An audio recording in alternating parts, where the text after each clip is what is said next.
మన రక్షకుడైన మన ప్రభు అయిన యేసుక్రీస్తు నామములో మీ అందరికీ కూడా హృదయకాల శుభములు తెలియజేస్తా ఉన్నాను. ప్రియ దేవుని సంగమా, దేవుని ప్రజలారా, మరొక దినము చూసే ధన్యత దేవుడు తన కృప చేత మనకు అనుగ్రహించి మనల్ని సజీవులెక్కలు పెట్టిన దేవాది దేవుడైన మన ప్రభు అయిన యేసుక్రీస్తుకు కృతజ్ఞతాస్తుతులు చెల్లిస్తా ఉన్నాను. ప్రియ దేవుని సంగమా, దేవుని ప్రజలారా, రేపటి ఉదయ కాలంలో మనం క్రిస్మస్లో ప్రవేశించబోతుండగా మన ఆత్మీయ జీవితాన్ని ఒక్కసారి పరిశోధించుకొని మరి నిజమైన క్రిస్మస్లో ప్రవేశించాలని ప్రభు పేరిట తెలియజేస్తా ఉన్నాను. ప్రియ దేవుని సంగమా, దేవుని ప్రజలరా, నిజ క్రిస్మస్ అంటే ఏంటిది అనే ఒక సందేహం ప్రతి ఒక్కరిలో ఉంటుంది. మరి ప్రతి సంవత్సరం మేము క్రిస్మస్ జరుపుకుంటున్నాం, ఆనందంతో సంతోషంతో జరుపుకుంటున్నాం కదా. మరి నిజ క్రిస్మస్ అంటే ఏంటి అనే ప్రశ్న ప్రతి ఒక్క మానవుని యొక్క జీవితంలో కలుగుతుంది. నిజ క్రిస్మస్ అనగానే యేసు ప్రభుని సొంత రక్షకుడుగా అంగీకరించుకొని మారు మనసు పొందుకొని యేసయ్యని నీ హృదయంలో చోటిచ్చడమే నిజమైన క్రిస్మస్ అనే సత్యాన్ని జ్ఞాపకము చేసుకోవాలని ప్రభు పేరిట తెలియజేస్తా ఉన్నాడు. ప్రియ దేవుని సంగమా, దేవుని ప్రజలారా, ప్రతి క్రిస్మస్కి దేవాది దేవుడు ప్రతి హృదయకాలం కూడా మనతో మాట్లాడుతూ మన హృదయం అనే తలుపు దగ్గర తట్టుతా ఉన్నాడు. ప్రియకుమారుడు, ఆ ప్రియ కుమార్తె హృదయం అనే తలుపు దగ్గర నేను తట్టుచూ నిలబడి ఉన్నాను. ఎవడైనను నా స్వరం విన్నట్టయితే, వాడు తలుపు తీసినట్టయితే నేను లోపలికి వచ్చి నేను అతనితో కలిసి భోజనము చేస్తానని దేవుడు వాగ్దానము చేస్తున్నాడు. ప్రియ దేవుని సంగమా, దేవుని ప్రజలారా, మరి రేపటి దినంలో నువ్వు క్రిస్మస్లో అడుగు పెట్టబోతుండగా మరి నిజ క్రిస్మస్లో నువ్వు అడుగు పెట్టాలని ప్రభు పేరిట తెలియజేస్తా ఉన్నాను. గడిచిన సంవత్సరంలో ఎన్నో పండుగలు వెళ్ళిపోయి ఉండొచ్చు. ప్రియ దేవుని సంగమా, దేవుని ప్రజల, కేవలం అది పండుగగానే వెళ్ళిపోయి ఉండొచ్చు. కానీ రేపటి దినాన్న నిజ క్రిస్మస్లో నువ్వు ప్రవేశించాలని ప్రభు పేరిట తెలియజేస్తా ఉన్నాడు. మారు మనసు కలిగి యేసు ప్రభుని సొంత రక్షకుడుగా నువ్వు అంగీకరించుకొని నీ పాపములన్నీ కూడా యేసు సన్నిధిలో ఒప్పుకున్నప్పుడు నీ పాపాలన్నీ కూడా క్షమించబడతాయి. నీ హృదయంలో యేసయ్యకు చోటిచ్చినట్టయితే, నీ హృదయంలో యేసయ్య ఉన్నట్టయితే అది నిజమైన క్రిస్మస్, నిజమైన సంతోషం కలుగుతుంది అనే సత్యాన్ని జ్ఞాపకము చేసుకోవాలని ప్రభు పేరిట తెలియజేస్తా ఉన్నాడు. ప్రియ దేవుని సంగమా, దేవుని ప్రజల, చాలా మందికి సందేహం ఉంటుంది, ఒక ప్రశ్న ఉంటుంది. మరి నిజ క్రిస్మస్ అంటే ఏంటిది?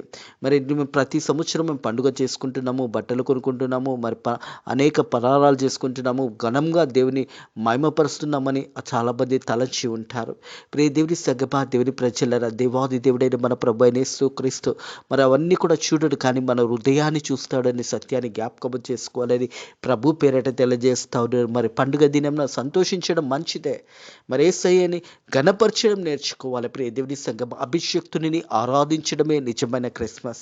క్రిస్మస్ అనగానే అభిషక్తుని ఆరాధించడమే, క్రీస్తు అనగానే అభిషక్తుడు, అలాగే మాస్ అనగానే ఆరాధించడం, అభిషక్తుని ఆరాధించడమే నిజమైన క్రిస్మస్ అనే సత్యాన్ని జ్ఞాపకం చేసుకోవాలని ప్రభు పేరిట తెలియజేస్తా ఉన్నాడు. ప్రతి సంవత్సరంలో మనం క్రిస్మస్లో అడుగుపెట్టే ముందు మరి మన హృదయం ఎలా ఉన్నది ఒక్కసారి మనల్ని మనం పరిశోధించుకోవాలి. అలాగే ఎన్నో క్రిస్మస్లు మన జీవితంలో నుంచి వెళ్ళిపోయినాయి. రేపటి దినాన ఈ 2023 సంవత్సరంలో నీ క్రిస్మస్లో అడుగు పెట్టబోతుండగా ఒక్కసారి నీ హృదయాన్ని పరిశోధించుకో. నువ్వు ఎలా క్రిస్మస్ సెలబ్రేషన్ చేసుకుంటున్నావు, ఎలా నువ్వు దేవునిలో ఆనందిస్తున్నావు, నీ హృదయంలో యేసయ్యకు చోటున్నదా లేదా ఒక్కసారి ఆలోచించు. ప్రియ దేవుని సంగమా, దేవుని ప్రజలారా, హృదయం అనే తలుపు దగ్గర ప్రతి క్షణము దేవుడు తట్టుతా ఉన్నాడు. నా కుమారుడా, నా కుమార్తె, హృదయం అనే తలుపు దగ్గర తట్టుచున్నాను, ఎవడైనను నా స్వరము విన్నట్టయితే, వారు తలుపు తీసినట్టయితే నేను వారిలో వచ్చి అతనితో కలిసి నేను భోజనము చేస్తానని దేవుడు వాగ్దానం చేస్తున్నాడు. మరి రేపటి దినాన క్రిస్మస్లో నువ్వు అడుగు పెట్టబోతుండగా మరి యేసయ్య నీ హృదయంలో ఉన్నాడో లేదో ఒకసారి పరిశోధించుకో. చాలామంది అనుకుంటారు, ఎన్నో గొప్ప కార్యములు దేవుని గురించి చేస్తూ ఉన్నాము, ఎన్నో దశమ భాగంలో ఇస్తున్నాము, ఎన్నో కానుకలు ఇస్తున్నాము, మరి అవన్నీ కూడా మేము చేస్తున్నాం కదా అనేసి చాలామంది తలుస్తారు. ప్రియ దేవుని సంగమా, దేవుని ప్రజలరా, ఇవన్నీ ఇచ్చినా కానీ మొదట దేవుడు నీ హృదయాన్ని చూస్తాడు. నీ హృదయంలో యేసయ్యకు చోటు ఉందా లేదా ఒకసారి పరిశోధించుకో. హృదయ కాలము దేవుని యొక్క వాక్యము ధ్యానించుకుందాము. మత్తయి సువార్త 19వ అధ్యాయం 16 నుంచి 22 వచ్చిన వరకు నేను దేవుని యొక్క వాక్యము ధ్యానించబోతా ఉన్నాము. అలాగే మార్కు సువార్తికుడు, లూకా సువార్తికుడు కూడా ఈ యొక్క అంశాన్ని వారి యొక్క సువార్తలలో రాసి ఉంచారు. ప్రియ దేవుని సంగమా, దేవుని ప్రజలు, మార్కు సువార్త 10వ అధ్యాయం 17 నుంచి 22 వరకు, లూకా సువార్త 18వ అధ్యాయం 18 నుంచి 30 వరకు ఈ వాక్య భాగంలో ఈ ముగ్గురు సువార్తికులు మరి యొక్క సందేశాన్ని వారి యొక్క సువార్తలలో రాసించారు. ఒక దగ్గర యవనస్తుడిగా, ఒక దగ్గర అధికారిగా, మరి ఒక దగ్గర ఒక వ్యక్తిగా దేవుని దగ్గరికి వచ్చి మాట్లాడుతున్న వ్యక్తి గురించి హృదయకాలం ధ్యానించబోతాను. రేపటి దినాన నువ్వు క్రిస్మస్లో మరి ఎలా సెలబ్రేషన్ చేసుకుంటున్నావో ఈ వాక్య భాగంతో దేవుడు నీతో మాట్లాడబోతున్నాడని సత్యాన్ని జ్ఞాపకం చేసుకోవాలని ప్రభు పేరట తెలియజేస్తా ఉన్నాను. ఇదిగో ఒకడు ఆయన ఎదువకు లూకా మార్కు మత్తయి సువార్త మనం చూసినట్టయితే 19వ అధ్యాయం 16 నుంచి 22వ వచనం వరకు 16వ వచనం. ఇదిగో ఒకడు ఆయన యొద్దకు వచ్చి, బోధకుడా, నిత్య జీవం పొందుటకు నేను ఏమి మంచి కార్యము చేయవలనని ఆయనను అడిగాను.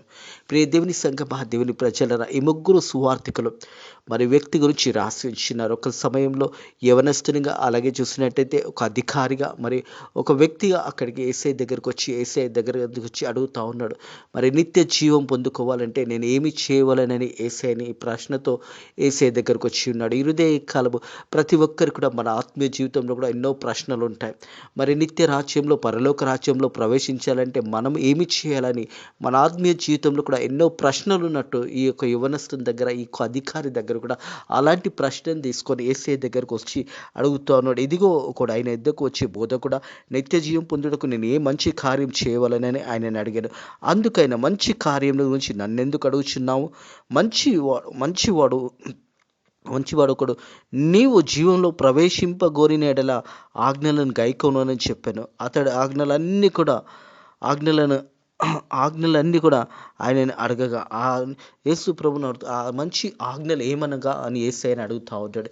ప్రియ దేవుని సంగమా, దేవుని ప్రజలారా, ఈ క్రిస్మస్లో మరి నీవు కూడా యేసయ్య దగ్గరకు వచ్చినప్పుడు యేసయ్యని అడుగుతా ఉన్న హృదయ కలము, పరలోక రాజ్యంలో నేను ప్రవేశించాలంటే ఏమి చేయాలని నీకు కూడా ప్రశ్నతో నువ్వు ఉన్నట్టయితే హృదయ కలము యేసయ్య నీతో మాట్లాడబోతున్నాడని సత్యాన్ని జ్ఞాపకం చేసుకోవాలని ప్రభు పేరట తెలియజేసు. అందుకైనా మంచి కార్యములు నన్నెందుకు అడుగుచున్నావు? మంచివాడవాడు నీవు జీవంలో ప్రవేశించగోరిన ఎడల ఆజ్ఞలను గైకోమని చెప్పాను. అతడి ఆజ్ఞలను ఏమి అని అడగగా, ప్రియ దేవుని సంగమా, దేవుని ప్రజలరా, ఆ వ్యక్తి అడుగుతా ఉన్నాడు, యేసయ్య మరి ఈ ఆజ్ఞలు ఏమి అని అడిగినప్పుడు యేసయ్య మాట్లాడుతూ ఉన్నాడు. యేసు నరహత్య చేయవద్దు, వ్యభిచరింపవద్దు, దొంగలించవద్దు, అబద్ధపు సాక్ష్యము పలకవద్దు, తల్లిదండ్రులను సన్మానించుము. ప్రియ దేవుని సంగమా, దేవుని ప్రజల 10 ఆజ్ఞలలో దేవాతి దేవుడు మనకు నిర్గమాకాండము 20వ అధ్యాయంలో తెలియజేసిన 10 ఆజ్ఞల గురించి హృదయ కలవదు. మరొకసారి ఆ వ్యక్తి అడుగుతున్నప్పుడు యేసు ప్రభు చెప్తున్న మాటలు, ప్రియ దేవుని సంగమా, దేవుని ప్రజల, యేసు నరహత్య చేయకూడదు. మొదటగా చెప్తా ఉన్నాడు, నరహత్య చేయకూడదు, వ్యభిచరింపవద్దు, దొంగలించవద్దు, అబద్ధపు సాక్ష్యము పలకవద్దు, తల్లిదండ్రులను సన్మానించి నీ వల్ల నీ పొరుగు వారిని ప్రేమించవలని అని చెప్పాను. అందుకు ఆ యవనస్తుడు ఇవన్నీ కూడా అనుసరించుచున్నాను. ప్రియ దేవుని సంగమా, దేవుని ప్రజలరా, మరి ఈ ఆజ్ఞలన్నీ కూడా నేను అనుసరించుచున్నానని ఆ యవనస్తుడు యేసు ప్రభుకు తెలియజేస్తూ ఉంటాడు. ప్రియ దేవుని సంగమా, దేవుని ప్రజలరా, మరి ఇవన్నీ కూడా నేను చేస్తున్నాను, నాలో ఇంకా ఏది కొద్దిగా ఉన్నదని యేసయ్యతో ఆ వ్యక్తి మాట్లాడుతూ ఉంటాడు. ప్రియ దేవుని సంగమా, దేవుని ప్రజలరా, మొదట ఆ వ్యక్తి యేసయ్య దగ్గరకు వచ్చాడు. మరి మనం ఆత్మీయ జీవితంలో కూడా మనం అందరం కూడా మరి రేపటి దినాన క్రిస్మస్లో ప్రవేశిస్తున్నాం. మనం అందరం యేసయ్య దగ్గరకు వస్తున్నాము. మరి సరి అయిన వ్యక్తి దగ్గరికి, సరి అయిన సమాధానం పొందుకోవడానికి ఆ యవనస్తుడు యేసయ్య దగ్గరకు వచ్చాడు. మనం అందరం కూడా రేపటి దినాన మందిరంలో ప్రవేశిస్తుండగా మనం అందరం కూడా యేసయ్య దగ్గరకు వచ్చి, మరి యేసయ్య, నేను కూడా నిత్య రాజ్యంలో ప్రవేశించాలంటే, పరలోకంలో ఉండాలంటే ఏమి చేయాలని ప్రతి మనిషికి ఒక ఆత్మీయ జీవితంలో ఒక ప్రశ్న ఉంటుంది. నేను ఎన్ని మంచి కార్యాలు చేయగలిగితే దేవుని సన్నిధిలో ప్రవేశించగలుగుతాననేసి యేసు ప్రభు మరి 10 ఆజ్ఞలను జ్ఞాపకం చేస్తూ ఉన్నాడు. ఆ యవనస్తుడు అంటూ ఉన్నాడు, ఇవన్నీ కూడా నేను చేస్తున్నాను యేసయ్య, నేను ఇవన్నీ కూడా చేసి ఉన్నాను, ఇంకా నాలో ఏది కొద్దిగా ఉన్నదని ఆ యవనస్తుడు యేసయ్యని అడుగుతా ఉన్నాడు. ప్రియ దేవుని సంగమా, దేవుని ప్రజలరా, మనం చూసినట్టయితే 18వ వచనం నుంచి మరి 20వ వచనం వరకు యేసయ్య మాట్లాడుతున్న మాట, యేసు నరహత్య చేయకూడదు, వ్యభిచరింపవద్దు, దొంగలింపవద్దు, అబద్ధ సాక్ష్యం పలకవద్దు, తల్లిదండ్రులను సన్మానించి నిన్ను వాళ్ళని పొరుగు వారిని ప్రేమించవాలని అని అవన్నీ కూడా చెప్పాను. అందుకు ఆ యవనుడు, ఇవన్నీ కూడా నేను అనుసరించుచున్నాను, ఇంకా నాకు కొదవ ఏమి అని ఆయన అడిగాను. ఇవన్నీ కూడా నేను చేస్తున్నాను యేసయ్య, మరి నరహత్య కూడా చేస్తలేను, చేస్తలేను, చేస్తలేను, మరి తల్లిదండ్రులను సన్మానిస్తున్నాను, నిన్ను వాళ్ళని పొరుగు అని ప్రేమిస్తున్నాను, ఇంకా నాకు ఏది కొదవ ఉన్నదే? హృదయ కలము మన ఆత్మీయ జీవితంలో కూడా ఇవన్నీ కూడా చేసిన మన ఆత్మీయ జీవితంలో ఇంకా ఇది కొదవ ఉన్నదే. ప్రియ దేవుని సంగమా, దేవుని ప్రజలారా, ఇవన్నీ కూడా నువ్వు చేసినా కానీ యేసయ్యను నువ్వు వెంబడింపగలుగుతున్నావా? ఒక్కసారి ఆలోచించు. నీ దగ్గర ధనం ఉండొచ్చు, ఐశ్వర్యం ఉండొచ్చు, మరి నువ్వు ఇవన్నీ కూడా అనుసరించి నడుచుచున్నా కానీ నీ ఆత్మీయ జీవితంలో కూడా ఏది కొదవ ఉన్నదంటే అని ఒకవేళ నీకు కూడా ఇలాంటి ప్రశ్న కలిగితే హృదయకాలం యేసయ్య జవాబిస్తా ఉన్నాడు. అందుకేసు నీ పూర్ణున్నట్టు కోరినేడలా పోయి నీ ఆస్తి నమ్మి బీదలకిమ్ము, అప్పుడు పరలోకమందు నీకు ధనము కలుగును, నీవు వచ్చి నన్ను వెంబడించమని అతనితో చెప్పాను. హల్లెలూయా. దేవునికి మహిమ కలుగును గాక. ప్రియ దేవుని సంగమా, దేవుని ప్రజలారా, మనము ఈ ఆజ్ఞలను పాటిస్తున్న సమయంలో మన ఐశ్వర్యము కానీ మన ధనము కానీ ఇవన్నీ కూడా మనకు అడ్డంకుగా ఉన్నాయి. యేసు ప్రభు తన శిష్యులను పిలిచినప్పుడు యేసయ్య ఏమని చెప్పాడంటే నన్ను వెంబడించుడు అని చెప్పాడు. మరి తన శిష్యులకు యేసు ప్రభు వర్తమానం ఏం తెలియజేశాడంటే మీరు నన్ను వెంబడించుడు అని దేవుని వాక్యం తెలియజేస్తూ ఉంది. ప్రియ దేవుని సంగమా, దేవుని ప్రజలారా, ఈ వ్యక్తి మరి ధనవంతుడుగా ఉన్నాడు, ఐశ్వర్యవంతుడుగా ఉన్నాడు, అన్నీ సమృద్ధి కలిగి ఉన్నాయి, కానీ ఇవన్నీ వదులుకోవడానికి ఆ వ్యక్తికి ఇష్టం లేదు. ఈరోజు ఆత్మీయ జీవితాల్లో కూడా మనం అందరం కూడా మనం చేసే మొదటి పొరపాటు ఏంటంటే మన ఆస్తి కానీ మన సంపాదన కానీ ఇవన్నీ ముందు పెట్టుకుంటున్నాం, కానీ యేసయ్యని వెంబడించలేకపోతూ ఉన్నాము. మనం చూస్తే ఫిలిప్పీయులకు రాసిన పత్రికలో ఉంటుంది, యేసు ప్రభు కలిగిన మనసు మీరు కలిగి ఉండండి, నిజమైన క్రిస్మస్. ప్రియ దేవుని సంగమా, దేవుని ప్రజల, నిజమైన క్రిస్మస్ అనగానే యేసు ప్రభు మనసు కలిగి మనం ఉండడమే నిజమైన క్రిస్మస్ అనే సత్యాన్ని జ్ఞాపకం చేసుకోవాలని ప్రభు పేరట తెలియజేస్తా ఉన్నారు. హృదయ కాలము క్రిస్మస్లో నువ్వు ప్రవేశించినట్టయితే ప్రియ దేవుని సంగమా, దేవుని ప్రజలరా, క్రీస్తు యేసుకు కలిగిన ఈ మనసు మీరు కలిగి ఉండండి, యేసయ్యకు కలిగిన మనసు మీరు కలిగి ఉండండి అని దేవుని వాక్యము తెలియజేస్తూ ఉన్నది. క్షమాపణ కలిగిన మనసు, ఒకరి పట్ల ఒకరు సమాధానం కలిగిన మనసు, నిన్ను వలె నీ పొరుగువాని ప్రేమించే మనసు. క్రిస్మస్ దినాలలో మనం ఉంటుండగా ప్రియ దేవుని సంగమా, దేవుని ప్రజలారా, రేపటి దినాన నువ్వు క్రిస్మస్లో ప్రవేశించబోతుండగా బీదలకు సాయం చేయడం అన్నీ కూడా మంచి కార్యాలు చేసిన తర్వాత యేసయ్యను వెంబడించడము చాలా ప్రాముఖ్యమైనది అనే సత్యాన్ని జ్ఞాపకం చేసుకోవాలని ప్రభు పేరట తెలియజేస్తాడు. ఈ యవనస్తుడు యేసు ప్రభు దగ్గరకు వచ్చాడు, ప్రశ్న వేశాడు, యేసు ప్రభు సమాధానం ఇచ్చాడు. మరి ఇవన్నీ కూడా మంచి కార్యాలు అన్నీ చేస్తూ ఉన్నావు, అయితే నాకు ఇంకా ఏమి ఆటంకం ఉన్నదా యేసయ్య మరి పరలోక రాజ్యంలో ప్రవేశించలేకపోవడానికి అని అడిగినప్పుడు యేసు ప్రభు చెప్పిన సమాధానం ఏంటంటే నీ దగ్గరున్న ఆస్తిని సంపాదన అంతా కూడా అమ్మివేసి బీదలకిచ్చి నన్ను వెంబడించు అని. ప్రియ దేవుని సంగమా, దేవుని ప్రజల, దేవుని సన్నిధిలో మనం నిలిచినప్పుడు మన ఆస్తి మనకేది కూడా మనకు అక్కర రాదు. ఎందుకంటే యేసయ్య మనలో ఉన్నప్పుడు ఇవన్నీ కూడా మనకు అక్కరు రావు అనే సత్యాన్ని జ్ఞాపకం చేసుకోవాలి. ఎందుకంటే దేవుని రాజ్యంలో నువ్వు ప్రవేశించాలంటే మనం చూసినట్టయితే మరి మత్తయి సువార్త 13:44 చూసినట్టయితే పరలోక రాజ్యం పొలములో దాచబడిన ధనం పోలి అయినది, ఒక మనుషుడు దానిని కొనుక్కొని దాచిపెట్టను, అది దొరికిన సంతోషంతో వెళ్ళి తనకు కలిగినదంతా కూడా అమ్మి ఆ పొలము కొనెను. హల్లెలూయా. దీని యొక్క అంశం ఏంది అని గమనించినట్టయితే ప్రియ దేవుని సంగమా, దేవుని ప్రజలరా, మొదటి స్థానము దేవునికి ఇచ్చాడు. తన దగ్గర ఉన్నదంతా కూడా మరి అమ్మివేసి దేవుని రాజ్యం అనే పొలాన్ని కొనుక్కున్నాడు. ప్రియ దేవుని సంగమా, దేవుని ప్రజల, పరలోక రాజ్యము పొలంలో దాచబడిన ధనము పోలైనది. పరలోక రాజ్యము పొలములో దాచబడిన మరి ఆ ఒక దాచబడిన పోలి అయినదని ఒక మనుషుడు దాన్ని కొనుక్కొని దాచిపెట్టాను, అది దొరికిన సంతోషంతో వెళ్ళి తన కలిగినదంతా కూడా అమ్మి ఆ పొలంలో కొన్నాడు. నీ దగ్గర ఉన్నదంతా కూడా నువ్వు యేసయ్యకు చోటిచ్చినట్టయితే యేసయ్య నిన్ను సమృద్ధిగా దీవిస్తాడు, ఆశీర్వదిస్తాడు. ప్రియ దేవుని సంగమా, దేవుని ప్రజలరా, హృదయ కాలము యేసయ్య మన ధనాన్ని అడుగుతలేడు, మన ఆస్తులు అడుగుతలేడు, మన ఐశ్వర్యాన్ని మనల్ని అడుగుతలేడు, కానీ మన హృదయాన్ని అడుగుతా ఉన్నాడు. యేసయ్య హృదయ కలవు కుమారుడా కుమార్తె నీ హృదయాన్ని నాకు అని అడుగుతా ఉన్నాడు. ప్రియ దేవుని సంగమా దేవుని ప్రజలరా, ఈ యొక్క వాక్య భాగంలో మనం ధ్యానించేటప్పుడు చాలామందికి సందేహం ఉంటుంది. మరి అంతా దేవునికి ఇచ్చి మేము ఎలా జీవించాలని తలంచేవారు కూడా చాలామంది ఉంటారు. దీని అర్థం అది కాదు. దేవుని సంగమా దేవుని ప్రజలరా, అన్నిటిలో మొదటి భాగము దేవునికి ఇవ్వాలి. యేసయ్య తప్ప మరి నీకు ఏది కూడా ఎక్కువగా అనిపించకూడదు. ఈ క్రిస్మస్లో రేపటి దినాన నువ్వు క్రిస్మస్లో ప్రవేశిస్తుండగా యేసయ్యని ముందు పెట్టుకొని, యేసయ్యని నీ హృదయంలో పెట్టుకొని, మారు మనసు పొందుకొని నువ్వు క్రిస్మస్లో ప్రవేశించడమే నిజమైన క్రిస్మస్. నీ ఆస్తి కానీ నీ ధనము కానీ దేవుడు అడుగుతలేడు, నీ హృదయాన్ని అడుగుతా ఉన్నాడు. ఈ వ్యక్తి యేసయ్యకు సమయం ఇవ్వలేకపోతా ఉన్నాడు. కారణం ఏంటంటే తన ధనము సంపాదన ఐశ్వర్యం వల్ల యేసయ్యతో తను గడపలేకపోతా ఉన్నాడు. ప్రియ దేవుని సంగమా దేవుని ప్రజలారా, దేవుడు నేను దీవిస్తున్నప్పుడు ఆశీర్వదిస్తున్నప్పుడు దేవుడు ఉన్నత స్థానంలో పెట్టినప్పుడు అవన్నీ కూడా నువ్వు పొందుకున్నప్పుడు మొదటగా నువ్వు చేయవలసింది ఏంటంటే యేసయ్యకు నీ హృదయంలో చోటు ఇవ్వడమే. ప్రతి దినము యేసయ్యని వెంబడించడమే. దేవుడు నిన్ను దీవిస్తాడు. నువ్వు వెళ్తున్నప్పుడు దీవించబడతావు, పోతున్నప్పుడు దీవించబడతావు.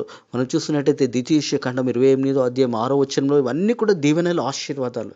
దేవుని యందు భయభక్తులు కలిగి నువ్వు దేవుని అడుగుజాడలో దేవుని త్రోవలో నడిచినప్పుడు దేవుని ఆశీర్వాదాలు పొందుకుంటాం.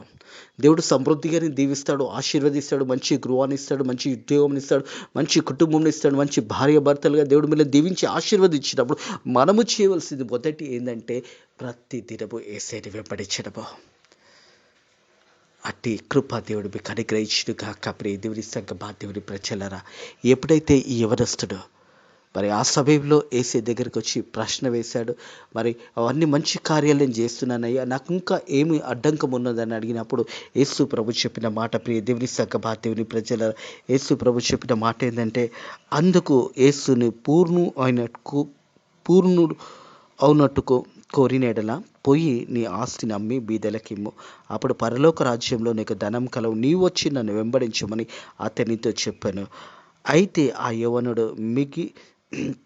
మిగిలిన ఆస్తి గలవాడు గనక ఆ మాట విని వసనపడుచుతూ వెళ్ళిపోయాడు. తిరిగి వెనుకకు వెళ్ళిపోయినాడు. ప్రియ దేవుని సంగమా దేవుని ప్రజలారా, తన ఆస్తి అంతా కూడా మరి అడ్డంకం వచ్చింది.